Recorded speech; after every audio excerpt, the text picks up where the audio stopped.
എൻ്റെ എല്ലാ പ്രിയപ്പെട്ട കൂട്ടുകാർക്കും മല്ലൂസ് ജംഗ്ഷൻ്റെ ഏറ്റവും പുതിയൊരു ഇൻഫോർമേറ്റീവ് വീഡിയോയിലേക്ക് സ്വാഗതം. അപ്പോൾ കുവൈറ്റ് എമോഷൻ്റെ കുറേ ഇൻഫർമേഷൻസ് നിങ്ങളുമായിട്ട് ഷെയർ ചെയ്യാനായിട്ടാണ് ഇന്നത്തെ ഈ വീഡിയോ എന്ന് പറയുന്നത്. അപ്പോൾ കഴിഞ്ഞ ദിവസവും ഞാനൊരു പുതിയ വീഡിയോയും കാര്യങ്ങളൊക്കെ ഇട്ടിട്ടുണ്ടായിരുന്നു. അതിനകത്ത് കുറേ കമൻറ്റുകളും കാര്യങ്ങളൊക്കെ ചോദിച്ചിട്ടുണ്ടായിരുന്നു. എല്ലാവർക്കും കുറേ ഇൻഫർമേഷൻസ് കിട്ടി എന്ന് ഞാൻ പ്രതീക്ഷിക്കുന്നു. ഇന്നത്തെ വീഡിയോയിലും കുറേ ഇൻഫർമേഷൻസ് നിങ്ങളുമായിട്ട് പാസ് ചെയ്യാനായിട്ടാണ് ഇന്നത്തെ ഈ വീഡിയോ എന്ന് പറയുന്നത്. നിങ്ങൾ ലേറ്റസ്റ്റ് ആയിട്ടുള്ള വീഡിയോയുടെ താഴെ ചെയ്തിട്ടുള്ള കമൻറ്റുകൾ കുറേ എണ്ണം ഞാൻ സെലക്ട് ചെയ്ത് വെച്ചിട്ടുണ്ട്. ആ കമൻറ്റുകൾക്കുള്ള റിപ്ലൈ ആണ് ഇന്നത്തെ വീഡിയോ എന്ന് പറയുന്നത്. അപ്പോൾ അതിലൂടെ നിങ്ങൾക്ക് കുറേ ഇൻഫർമേഷൻസ് കിട്ടുമെന്നുള്ള കാര്യത്തിൽ യാതൊരു സംശയവുമില്ല. എനിവേ നമുക്ക് ഒട്ടും താമസിക്കേണ്ട, നേരെ വീഡിയോയിലേക്ക് പോവാം. നമ്മുടെ വീഡിയോയുടെ താഴെ വന്ന ഒരു കമൻറ്റ് ഞാൻ വായിക്കാം. ക്ലിനിക്കിൽ വർക്ക് ചെയ്യാൻ ഇൻട്രസ്റ്റഡ് ആണെങ്കിൽ എങ്ങനെ അപ്ലൈ ചെയ്യാനായിട്ട് സാധിക്കുമെന്ന് ചോദിച്ചിട്ടുണ്ട്. നമുക്ക് ക്ലിനിക്കിലേക്ക് സെപ്പറേറ്റ് ആയിട്ട് ഒന്ന് അപ്ലൈ ചെയ്യാനായിട്ടുള്ള ഓപ്ഷൻസ് നമ്മുടെ മുമ്പിൽ ഇല്ല എന്നുള്ള കാര്യമാണ്. എങ്ങനെയാണ് ക്ലിനിക്കിൽ നമുക്ക് ജോലി കിട്ടുന്നത്? അതായത് MOHൻ്റെ തന്നെ ക്ലിനിക്കുകളിൽ നമുക്ക് ജോലി കിട്ടുന്നത് നമ്മൾ നോർമലായിട്ട് അപ്ലൈ ചെയ്യുന്നു. നോർമലായിട്ട് അപ്ലൈ ചെയ്ത് നമ്മൾ പാസ്സാവുന്നു. പാസ്സായി കഴിയുമ്പോൾ നമ്മളവിടെ സെലക്ട് ചെയ്ത് കഴിഞ്ഞാൽ നോർമൽ റിക്രൂട്ട്മെൻറ്റ് നടക്കുന്നു. റിക്രൂട്ട്മെൻറ്റ് നടന്നു കഴിഞ്ഞ് നമ്മളിവിടെ എത്തിക്കഴിയുമ്പോൾ നിങ്ങൾ GNM ആണെങ്കിൽ ഇപ്പോൾ ലേറ്റസ്റ്റ് ആയിട്ട് GNM ആയിട്ടുള്ളവരെ എടുക്കുന്നത് ഈ പറഞ്ഞ ക്ലിനിക്കിലേക്കാണ് എന്ന് മാത്രമേ ഉള്ളൂ. അത് ഡിസൈഡ് ചെയ്യുന്നത് നമ്മുടെ MOHൻ്റെ ഭാഗത്തു നിന്നുള്ള ഹൈ അതോറിറ്റിയിലുള്ളവരാണ്. അവർ ഡിസൈഡ് ചെയ്യുന്നു ഏത് ക്ലിനിക്കിൽ നിങ്ങൾ വർക്ക് ചെയ്യണമെന്ന്. അത് നിങ്ങളിവിടെ വന്നതിന് ശേഷം മാത്രമേ ഏത് ക്ലിനിക്കിലാണ് വർക്ക് ചെയ്യുന്നതെന്ന് അറിയാൻ സാധിക്കത്തുള്ളൂ. ഇപ്പം നോർമലി എല്ലാ GNMകാരെയും അവർ ക്ലിനിക്കിലേക്കാണ് ഇടുന്നത് എന്നുള്ള കാര്യമാണ് നിങ്ങൾ അറിഞ്ഞിരിക്കേണ്ടത്. അല്ലാതെ നമുക്ക് അപ്ലൈ ചെയ്യുന്ന സമയത്ത് ക്ലിനിക്കിലേക്ക് മാത്രമായിട്ട് നമുക്ക് അപ്ലൈ ചെയ്യാനായിട്ടുള്ള ഓപ്ഷൻസ് ഒന്നും നിലവിലില്ല എന്നുള്ള കാര്യമാണ്. അതുപോലെ തന്നെ മറ്റൊരു കമൻ്റാണ്, in this video you said just a second, ഒരു കോൾ വന്നു.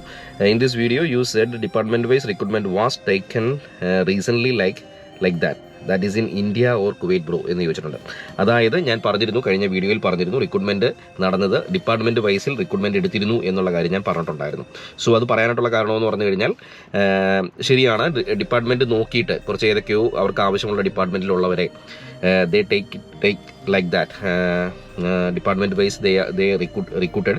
So അതിനി എപ്പോൾ ഉണ്ടാകുമെന്ന് നമുക്ക് പറയാനായിട്ട് സാധിക്കത്തില്ല. സോ നിങ്ങൾ വെയിറ്റ് ചെയ്യുക. അതായത് ഡിപ്പാർട്ട്മെൻറ്റ് ബേസിൽ എടുത്തിരിക്കുന്നത് നാട്ടിൽ നിന്നുള്ളവരെ തന്നെയാണ് ഇൻ്റർവ്യൂ ചെയ്തിരിക്കുന്നത്. ഇവിടെ നിന്നുള്ളവരെ ഇൻ്റർവ്യൂ ചെയ്തിട്ടുണ്ടെന്ന് തോന്നുന്നു. അത്യാവശ്യമായിട്ടുള്ള അവർക്ക് വേണ്ട ഡിപ്പാർട്ട്മെൻറ്റുകളുണ്ട്, സ്പെഷ്യലൈസ് ചെയ്തിട്ടുള്ള ഡിപ്പാർട്ട്മെൻറ്റുകൾ അവർ എടുത്തിട്ടുണ്ട് എന്നുള്ള കാര്യമാണ് അതിനകത്ത് പറയാനുള്ളത്. അത് ഇനി എടുക്കുമോ ഇല്ലയോ എന്നുള്ളത് നമുക്ക് പറയാനായിട്ട് സാധിക്കത്തില്ല. നാട്ടിൽ നിന്നും ഇവിടെ നിന്നും എടുത്തിട്ടുണ്ട് എന്നുള്ള കാര്യമാണ്. മറ്റൊരു കമൻ്റാണ് അതിനകത്ത് പറഞ്ഞിരിക്കുന്നത്, ലാസ്റ്റ് ജൂൺ മന്തിൽ അപ്ലൈ ചെയ്തു, ഗൂഗിൾ ഫോം ഫില്ല് ചെയ്തു, പിന്നെ ഒരു അപ്ഡേറ്റ് ഇല്ല, ഇൻ്റർവ്യൂ കഴിഞ്ഞില്ല, ലിങ്ക് ഓപ്പൺ ആക്കുമ്പോൾ അണ്ടർ പ്രോസസ്സിംഗ് എന്നാണ് കാണിക്കുന്നത് എന്നാണ്. അതായത് നിങ്ങൾ അറിഞ്ഞിരിക്കേണ്ട ഒരു കാര്യം, ഇങ്ങനെ അപ്ലൈ ചെയ്ത് നിൽക്കുന്ന ഒരുപാട് ആൾക്കാരുണ്ട്. അപ്പോൾ അവരിലേക്ക് വേണ്ടി പറയുകയാണ്, നിങ്ങൾ വൺസ് ഒന്ന് അപ്ലൈ ചെയ്ത് കഴിഞ്ഞാൽ അപ്പം മുതൽ നിങ്ങളുടെ അണ്ടർ പ്രോസസ്സ് എന്ന് പറഞ്ഞാൽ കാണിക്കത്തുള്ളൂ. പിന്നെ വേറൊരു കാര്യം കൂടെ പറയും, ഇപ്പം നമ്മൾ ഈ പ്രോസസ്സ് എല്ലാം കഴിഞ്ഞ്, അതായത് നിങ്ങളുടെ വിസ വന്ന് നിങ്ങളിവിടെ വന്ന് ഇറങ്ങി എന്ന് പറഞ്ഞാൽ നിങ്ങളിപ്പോൾ ചെക്ക് ചെയ്ത് നോക്കിയോ, നിങ്ങൾ അണ്ടർ പ്രോസസ്സ് എന്ന് പറഞ്ഞുകൊണ്ടേ കാണിക്കത്തുള്ളൂ. സോ ഈ ഒരു കാര്യം എന്ന് പറയുന്നത് അങ്ങനെയാണ്, അതായത് ആ സിസ്റ്റം വൈസ് അങ്ങനെയാണ് പൊയ്ക്കൊണ്ടിരിക്കുന്നത്. നിങ്ങൾക്ക് ഇടയ്ക്ക് അവർ പ്രത്യേകിച്ച് അതിൻ്റെ അകത്ത് അപ്ഡേറ്റുകളൊന്നും ചെയ്യത്തില്ല. നിങ്ങൾക്ക് എപ്പോഴാണോ നിങ്ങളുടെ ഇൻ്റർവ്യൂ ഇനി വിളിക്കുന്നത് ആ സമയത്ത് അവർ നിങ്ങൾക്ക് മെയിൽ ചെയ്യുകയാണ് ചെയ്യുന്നത്. ഓൾറെഡി അവരുടെ സിസ്റ്റത്തിൽ ഇതിനകത്ത് എല്ലാം എൻ്റർ ആയിട്ടുണ്ട്, ആരൊക്കെ അപ്ലൈ ചെയ്തിട്ടുണ്ട്, എത്ര പേര് അപ്ലൈ ചെയ്തിട്ടുണ്ട്, നിങ്ങളുടെ രജിസ്റ്റർ നമ്പറും കാര്യങ്ങളെല്ലാം എൻ്റർ ചെയ്തിട്ടുണ്ട്. ഇനി ഒരു ഇൻ്റർവ്യൂ വരുന്ന സമയത്ത് അവർ നിങ്ങളെ മെയിൽ ചെയ്ത് അറിയിക്കും. അതുവരെ അതിനകത്ത് യാതൊരു തരത്തിലുള്ള മാറ്റങ്ങളും വരാനായിട്ട് സാധ്യതയില്ല എന്നുള്ള കാര്യമാണ്. അണ്ടർ പ്രോസസ്സിംഗ് എന്ന് പറഞ്ഞുകൊണ്ടേ കാണിക്കത്തുള്ളൂ. അതിനകത്ത് ടെൻഷൻ ആവേണ്ട കാര്യമില്ല. ഇൻ്റർവ്യൂ വരുമ്പോൾ അവർ വിളിച്ചോളും. ഓഫർ ലെറ്റർ കിട്ടിയില്ലെങ്കിൽ ഏജ് ലിമിറ്റ് ക്രോസ് ആയാൽ ജോയിൻ ചെയ്യുമ്പോൾ എന്തെങ്കിലും ഇഷ്യൂ ഉണ്ടാകുമോ? വിസ ഇതുവരെ വന്നിട്ടുമില്ല. ഓഫർ ലെറ്റർ കിട്ടിയെങ്കിൽ ഏജ് ലിമിറ്റിൻ്റെ കാര്യം അവരെവിടെയും പ്രത്യേകിച്ച് മെൻഷൻ ചെയ്യുന്നില്ല എന്നുള്ള കാര്യമാണ്. ഓവർ ഏജ് എന്ന് പറഞ്ഞാൽ ഒരു 54 അല്ലെങ്കിൽ അങ്ങനെ ഒരു 48 അല്ലെങ്കിൽ 50 ഒക്കെ ആയിട്ടുണ്ടെങ്കിൽ മാത്രം നിങ്ങൾ വെറി ചെയ്താൽ മതി. അല്ലാതെ ആ ഒരു കാര്യത്തിൽ വെറിയേണ്ട കാര്യമില്ല. ഒരു ഏകദേശം ഒരു 40 വയസ്സ് അല്ലെങ്കിൽ 42 വയസ്സ് വരെയുള്ള കുറേ അവർ എടുക്കുന്നുണ്ട്. പ്രത്യേകിച്ച് അങ്ങനെ ഒരു ഏജ് ലിമിറ്റിൻ്റെ കാര്യം അവരോട് മെൻഷൻ ചെയ്തിട്ടില്ല എന്നുള്ള കാര്യം നിങ്ങൾ ഓർത്തിരിക്കുക. അപ്പോൾ അതിൻ്റെ കാര്യത്തിൽ വെറി ചെയ്യേണ്ട കാര്യമില്ല എന്നുള്ള കാര്യമാണ് പറയാനുള്ളത്. Bro, I am applying in July 27, 2025 in India. I have PG number but still no response. അതിൻ്റെ കാര്യമാണ് ഞാൻ പറഞ്ഞത്. ഇത്രയും നാൾ ഞാൻ ഇപ്പോഴും പറഞ്ഞുകൊണ്ടിരിക്കുന്ന അത് കാര്യം തന്നെയാണ്. നിങ്ങൾ വെറി ചെയ്യേണ്ട കാര്യമില്ല. ഇൻ്റർവ്യൂ ഉള്ള സമയത്ത് അവർ വിളിക്കുമെന്നുള്ള കാര്യമാണ് ആ ഒരു കാര്യത്തിൽ പറയാനായിട്ടുള്ളത്. വർക്കിംഗ് ഗ്യാപ്പ് ഉള്ളവർക്ക് പറ്റുമോ അപ്ലൈ ചെയ്യാൻ? ഇൻഡസ്ട്രിയൽ നേഴ്സ് ആയിട്ടുള്ളവരൊക്കെ അപ്ലൈ ചെയ്യാറുണ്ടല്ലോ. ഒരുപാട് പേര് അപ്ലൈ ചെയ്യുന്നുണ്ട്, അപ്ലൈ ചെയ്തിട്ടുണ്ട്. അപ്ലൈ ചെയ്യാനായിട്ട് സാധിക്കുക, അതിനകത്ത് യാതൊരു ബുദ്ധിമുട്ടുമില്ല. ഗ്യാപ്പിൻ്റെ കാര്യമൊന്നും അവർ ഇതുവരെ എവിടെയും ഒരു പ്രോബ്ലമായിട്ട് എവിടെയും പറഞ്ഞിട്ടില്ല. ഒരുപാട് പേര് ഗ്യാപ്പ് ഉള്ളവരൊക്കെ ഇപ്പോൾ ഇവിടെ വന്നിട്ട് ഒരുപാട് ആൾക്കാർ ജോയിൻ ചെയ്തിട്ടുണ്ട്. അങ്ങനെയുള്ള ഇഷ്യൂസ് ഒന്നും തന്നെ നിലവിലില്ല.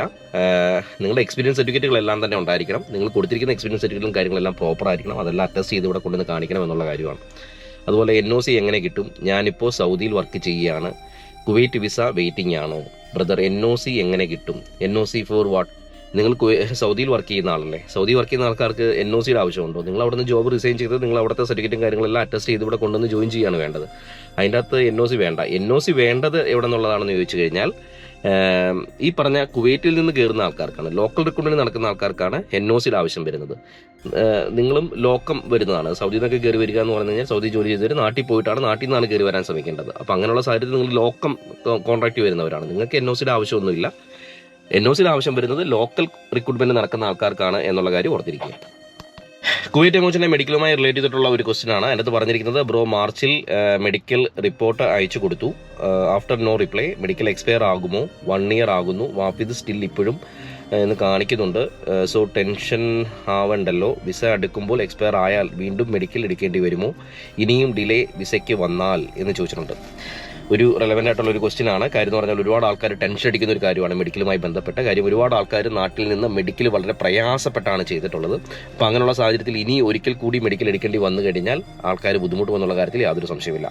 അപ്പോൾ നിങ്ങൾ അറിഞ്ഞിരിക്കേണ്ട ഒരു കാര്യം എന്ന് പറഞ്ഞാൽ, വാഫിദ് സെൻറ്ററിൻ്റെ അകത്ത് കാണിക്കുന്നത് നിങ്ങളെ കാണിക്കണം എന്നുള്ള കാര്യമാണ് ഇവിടെ പറയുന്നത്.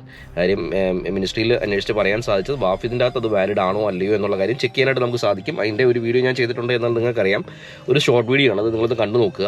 അതിൻ്റെ അകത്ത് അതിൻ്റെ ലിങ്കും കാര്യങ്ങളൊക്കെ ഉണ്ട്, നിങ്ങൾക്ക് ചെക്ക് ചെയ്യാനായിട്ട് സാധിക്കും. ഇത് ചെക്ക് ചെയ്തിട്ടുണ്ട് എന്നാണ് പറഞ്ഞത്. സോ അതിൻ്റെ അകത്ത് വാലിഡായിട്ട് കാണിക്കണം എന്ന് തന്നെയാണ് അറിയാൻ സാധിച്ചത്. ഇൻവാലിഡ് ആണെങ്കിൽ അതൊരു വീണ്ടും ചെയ്യേണ്ടി വരുമോ ഇല്ലയോ ഉള്ള കാര്യം ഒന്നുകൂടെ അന്വേഷിക്കേണ്ടി വരും. എനിക്ക് നേരത്തെ അറിഞ്ഞുകൊണ്ടിരുന്നത് ഇൻവാലിഡ് ആണെങ്കിൽ പറ്റില്ല, ചെയ്യേണ്ടി വരുമെന്ന് തന്നെയാണ് അറിയാൻ സാധിച്ചത്. അതിൻ്റെ പുതിയ അപ്ഡേറ്റ് എന്താണെന്നുള്ള കാര്യം എനിക്ക് നോക്കേണ്ടി വരും. നേരത്തെ അവർ പറഞ്ഞുകൊണ്ടിരുന്നത് എക്സ്പയർ ആയി പോയിട്ടുണ്ടെങ്കിൽ വീണ്ടും ചെയ്യേണ്ടി വരും എന്നുള്ള കാര്യം തന്നെയാണ്. കാര്യം ഇപ്പോൾ ഒരുപാട് നാളായില്ലേ. അപ്പോൾ അതുകൊണ്ട് തന്നെയാണ് ഇടയ്ക്ക് പിന്നീട് മെഡിക്കൽ അവർ പറയുമ്പോൾ മാത്രം ചെയ്താൽ മതി എന്നവർ പറഞ്ഞിരുന്നത്. കാര്യം ഒരുപാട് ആൾക്കാരെ ഡിലേ വരുന്നത് കൊണ്ട്. സോ അത് നോക്കേണ്ടി വരും. ഒന്ന് അന്വേഷിച്ചിട്ട് പറയാമെന്ന് മാത്രമേ പറയാനായിട്ട് സാധിക്കത്തുള്ളൂ. ഇനി നിങ്ങൾ വെയിറ്റ് ചെയ്യുക, അതിൻ്റെ അപ്ഡേറ്റ് ഞാൻ സമയം കിട്ടുമ്പോൾ അന്വേഷിച്ചിട്ട് ഇതേപോലെ വീഡിയോയിലോ അല്ലെങ്കിൽ വീഡിയോയുടെ ഇടയിലോ ഞാൻ പറയാനായിട്ട് ശ്രമിക്കാം എന്നുള്ള കാര്യമാണ്. മറ്റൊരു ക്വസ്റ്റ്യൻ ഞാൻ വായിക്കാം. വിസയ്ക്ക് വെയിറ്റ് ചെയ്യുന്നവർ medical and attested documents PDF അയക്കേണ്ടതുണ്ടോ എന്ന് ചോദിച്ചിട്ടുണ്ട്. നിങ്ങൾ അറിഞ്ഞിരിക്കേണ്ട ഒരു കാര്യം എന്ന് പറഞ്ഞാൽ, നമ്മുടെ അടുത്ത് ഏതൊക്കെ ഡോക്യുമെൻറ്റ്സ് അവർ ചോദിക്കുന്ന സമയങ്ങളിൽ മാത്രം നമ്മൾ മിനിസ്ട്രിക്ക് അത് അയച്ചു കൊടുത്താൽ മതി, മെയിൽ ത്രൂ നമ്മൾ അയച്ചു കൊടുത്താൽ മതി. അതല്ലാതെ നമ്മൾ പ്രത്യേകിച്ച് അങ്ങോട്ട് നമ്മൾ ചാടിക്കയറി ഒന്നും ചെയ്യേണ്ട കാര്യമില്ല. നിങ്ങൾ വിസയ്ക്ക് വെയിറ്റ് ചെയ്യുന്നവരാണെന്നും നിങ്ങളുടെ വിസ വന്നിട്ടില്ല എന്നും എല്ലാം അവർക്കറിയാം. നിങ്ങൾ മെഡിക്കൽ അറ്റസ്റ്റ് ചെയ്ത കോപ്പി എല്ലാം ചെയ്ത് നിങ്ങൾ വെയിറ്റ് ചെയ്യുകയാണെന്നുള്ള കാര്യം അവർക്ക് അറിയാവുന്ന കാര്യമാണ്. സോ നിങ്ങളുടെ വിസയും കാര്യങ്ങളും വരുമ്പോൾ നിങ്ങൾക്ക് വിസ പ്രോസസ്സിംഗ് പറഞ്ഞുകൊണ്ടുള്ള മെയിൽ വരും. അതിനുശേഷം അവർ വിസ അയച്ചു തരും. വിസ അയച്ച് തന്നു കഴിഞ്ഞാൽ നിങ്ങൾ അറിഞ്ഞിരിക്കേണ്ട കാര്യം എന്ന് പറഞ്ഞാൽ, ആ വിസയ്ക്ക് ഒരു വാലിഡിറ്റി ഉണ്ട്. ആ വാലിഡിറ്റി പീരീഡിനുള്ളിൽ നിങ്ങൾ തിരിച്ചിങ്ങോട്ട് കയറി വരേണ്ടി വരും. ബാക്കിയുള്ള പ്രോസസ്സ് എല്ലാം പട്ടപട്ടാന്ന് പറഞ്ഞുകൊണ്ട് നടക്കും. അപ്പോൾ അതുകൊണ്ട് തന്നെ ബാക്കി PCC എടുക്കണം. അതുപോലെ തന്നെ ഓരോരോ സ്റ്റെപ്പ് ബൈ സ്റ്റെപ്പായിട്ട് നിങ്ങൾ എന്തൊക്കെയാണ് ചെയ്യേണ്ടത് എന്നുള്ള കാര്യങ്ങളെല്ലാം അവർ ചോദിക്കും. അപ്പോഴാണ് അവർ നമ്മുടെ അടുത്ത് ഈ PDF ഫയലായിട്ട് ചെയ്ത അറ്റസ്റ്റേഷൻ ചെയ്ത സർട്ടിഫിക്കറ്റും കാര്യങ്ങളെല്ലാം നമ്മളോട് ചോദിക്കുന്നത്. അതുവരെ നമ്മളൊന്നും ആർക്കും അയച്ചു കൊടുക്കേണ്ട കാര്യമില്ല എന്നുള്ള കാര്യമാണ്. നിങ്ങളുടെ കയ്യിൽ തന്നെ സൂക്ഷിക്കുക. നമ്മളോട് ചോദിക്കുമ്പോൾ മാത്രം നമ്മളത് ചെയ്യുക എന്നുള്ള കാര്യമാണ്. അതുപോലെ റിഗാർഡിങ് വിസയുടെ പ്രോസസ്സിനെ പറ്റി ചോദിച്ചിട്ടുണ്ട്. അപ്പോൾ അതിന് പറയാനുള്ളത്, വിസയുടെ പ്രോസസ്സൊക്കെ കഴിഞ്ഞ വീഡിയോയിൽ ഞാൻ പറഞ്ഞത് തന്നെയാണ്. നിലവിൽ 2 ദിവസം കൊണ്ട് ഒരു മാറ്റവും വന്നിട്ടില്ല. ബ്രദർ, പാസ്പോർട്ട് ജൂലൈ 27 വരെ വാലിഡിറ്റി ഉള്ളൂ. ജൂലൈ 27, 2027 അല്ലേ? മാർച്ച് ഓഫർ ലെറ്ററിൽ വന്നു, മെഡിക്കൽ എല്ലാം കഴിഞ്ഞതാണ്. ഇപ്പോൾ പാസ്പോർട്ട് റിന്യൂ ചെയ്യണോ എന്ന് ചോദിച്ചിട്ടുണ്ട്. ഒരു കാര്യം മനസ്സിലാക്കുക ബ്രോ, പാസ്പോർട്ടിന് 2 ഇയർ വാലിഡിറ്റി മസ്റ്റായിട്ടുണ്ടായിരിക്കണം. ഈവൻ നിങ്ങൾ ചിലപ്പോൾ ആ പാസ്പോർട്ട് ഉപയോഗിച്ച് ഇവിടെ കയറി വന്നെന്ന് വിചാരിക്കുക. ഇവിടെ വന്നെന്ന് പറഞ്ഞാലും ഇവിടെ വന്നതിന് ശേഷം നിങ്ങൾ വരുന്നത് അവരുടെ അയച്ചു തരുന്ന വിസിറ്റിംഗ് വിസയ്ക്കാണ്. ഇവിടെ വന്നതിന് ശേഷം നമുക്ക് വീണ്ടും അത് റിന്യൂ ചെയ്യേണ്ടതായിട്ട് വരും. ഇവിടുന്ന് റിന്യൂ ചെയ്യാനായിട്ടുള്ള ഓപ്ഷനും കാര്യങ്ങളൊക്കെ ഉണ്ട്. എൻ്റെ വൈഫിൻ്റെ ഞങ്ങൾ അങ്ങനെയാണ് ചെയ്തത്. ഇവിടെ വന്നതിന് ശേഷം പാസ്പോർട്ട് റിന്യൂ ചെയ്യുകയായിരുന്നു. അപ്പോൾ എന്തായാലും 2027 വരെയുള്ളൂ എന്ന് പറഞ്ഞാൽ 1 ഇയർ വാലിഡിറ്റി ഉള്ളല്ലേ. അപ്പോൾ അതുകൊണ്ട് തീർച്ചയായിട്ടും പാസ്പോർട്ട് പുതുക്കേണ്ടതായിട്ട് വരും. ഒന്നല്ലെങ്കിൽ നാട്ടിൽ നിന്ന് പുതുക്കുക, അല്ലെങ്കിൽ ഇവിടെ വന്നിട്ട് പുതുക്കുക എന്നുള്ള കാര്യമാണ് പറയാനുള്ളത്. ഇവിടെ വന്നിട്ട് നമുക്ക് പാസ്പോർട്ട് പുതുക്കാനായിട്ട് സാധിക്കും. അതിൻ്റെ അകത്ത് യാതൊരു പ്രോബ്ലവും ഇല്ല. അപ്പോൾ അതുകൊണ്ട് ടെൻഷൻ ആവേണ്ട കാര്യമില്ല. മറ്റൊരു സുഹൃത്ത് ചോദിച്ചിട്ടുണ്ട്, ജനുവരി 2025 ബാച്ച് വിത്ത് അക്കോമഡേഷൻ ഉള്ളവരുടെ വിസ പ്രോസസ്സിംഗ് മെയിൽ വരുന്നത് പെരുന്നാൾ കഴിഞ്ഞിട്ടായിരിക്കുമോ എന്ന്. സുഹൃത്തെ, അത് നമുക്കൊന്നും പറയാനായിട്ട് സാധിക്കത്തില്ല. പെരുന്നാൾ കഴിയുമോ അതിന് മുമ്പ് വരുമോ എന്ന് പറയാൻ സാധിക്കത്തില്ല. ഇപ്പോഴും നിങ്ങളുടെ പ്രോസസ്സിങ്ങിലാണ് എന്നുള്ള കാര്യമാണ്. കാര്യം ജനുവരി പകുതി വരെ ഉള്ളവരുടെയൊക്കെ പ്രോസസ്സിങ് ഏകദേശം കഴിഞ്ഞു. ഇനി അതിനുശേഷം ഉള്ളവരുടെയാണ് തുടങ്ങിയിരിക്കുന്നത് എന്നാണ് അറിയാൻ സാധിച്ചത്. ഞാൻ ലാസ്റ്റ് വീഡിയോയിൽ പറഞ്ഞിട്ടുണ്ടായിരുന്നല്ലോ. അപ്പോൾ അതിൻ്റെ അകത്ത് പറഞ്ഞതുപോലെ തന്നെയാണ് ഇപ്പോഴും നടക്കുന്നത്. 2 ദിവസം കൊണ്ട് ഒരു മാറ്റവും വന്നിട്ടില്ല. വിസ അക്കോമഡേഷൻ വേണ്ടവരുടെയും അക്കോമഡേഷൻ വേണ്ടാത്തവരുടെയും പ്രോസസ്സ് നടന്നുകൊണ്ടിരിക്കുകയാണ്. വിസ വരുന്നതിനനുസരിച്ച് അവർ നിങ്ങൾക്ക് ഇൻഫർമേഷൻ തരുന്നതാണ് എന്നുള്ള കാര്യം മാത്രം ഓർത്തിരിക്കുക. ഇത്രയും പെട്ടെന്ന് തന്നെ വരും എന്നുള്ളതാണ്. പിന്നെ ഈ പെരുന്നാളൊക്കെ വരുന്ന സമയത്ത് കുറച്ചൊക്കെ ഡിലേകൾ വരും. കാര്യം ഓഫീസും കാര്യങ്ങളെല്ലാം കുറച്ചൊക്കെ അടവും കാര്യങ്ങളൊക്കെ ആയിരിക്കും. ആ സമയത്ത് പഴയ പോലെ ഒരു ഇത് നടക്കത്തില്ല. ചിലപ്പോൾ അത് കഴിഞ്ഞിട്ടൊക്കെയാണ് പ്രോപ്പറായിട്ട് നടക്കാൻ സാധ്യതയുള്ളൂ. അപ്പോൾ അതുകൊണ്ട് വെയിറ്റ് ചെയ്യുക. അതിന് പെരുന്നാളിനൊക്കെ ഒരുപാട് സമയമുണ്ടല്ലോ ഇനിയും. അടുത്തൊന്നും വരുന്നില്ല. മാർച്ചാണെന്ന് തോന്നുന്നു, മാർച്ച് ടൈമിലാണെന്ന് തോന്നുന്നു പെരുന്നാളും കാര്യങ്ങളൊക്കെ വരുന്നതെന്ന് എനിക്ക് തോന്നുന്നത്. സോ അതുവരെ സമയമുണ്ട്. അതിന് മുമ്പായിട്ടൊക്കെ നടക്കുമെന്നാണ് പ്രതീക്ഷിക്കുന്നത്. ഒരു കമൻറ്റ് ഞാൻ വായിക്കാം. Bro, I received local mail in March. Waiting for visa. I didn't take PCC.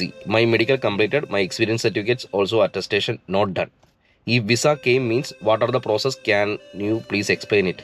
What are the things to needs to ready എന്ന് ചോദിച്ചിട്ടുണ്ട്. വിസ വന്നു കഴിഞ്ഞാൽ, സപ്പോസ് നിങ്ങൾക്ക് ഒരു വിസ വന്നു എന്ന് വിചാരിക്കുക. ഇതിനകത്ത് പറഞ്ഞതുപോലെ നിങ്ങളുടെ മെഡിക്കലും കാര്യങ്ങളെല്ലാം നിങ്ങൾ കംപ്ലീറ്റ് ചെയ്ത് വെച്ചിരിക്കുകയാണ്. നിങ്ങളുടെ സർട്ടിഫിക്കറ്റുകളെല്ലാം തന്നെ നിങ്ങൾ അറ്റസ്റ്റ് ചെയ്ത് വെക്കണം, കീപ്പ് ചെയ്ത് വെക്കണം, നിങ്ങളുടെ കയ്യിലുണ്ടായിരിക്കണം. കാര്യം എന്ന് പറഞ്ഞാൽ വിസ വന്നു കഴിഞ്ഞാൽ പിന്നെ ഒരു വിത്തിൻ 2 വീക്സിനുള്ളിൽ അല്ലെങ്കിൽ ഒരു 1 മന്തിനുള്ളിൽ തന്നെ നിങ്ങൾക്ക് ഒരു 3 മെയിൽ പെട്ടെന്ന് ചടപടാന്ന് പറഞ്ഞുകൊണ്ട് വരും. അത് അവർ നമ്മൾ കമ്പൽ ചെയ്യിപ്പിക്കും. കാര്യം എന്ന് പറഞ്ഞാൽ പെട്ടെന്ന് തന്നെ നിങ്ങൾ കയറി വരാനായിട്ട്. വിസ വന്നു കഴിഞ്ഞാൽ പെട്ടെന്ന് പിന്നെ അവരുടെ ആവശ്യമാണ് നമ്മളിവിടെ എത്തണം എന്നുള്ള കാര്യം.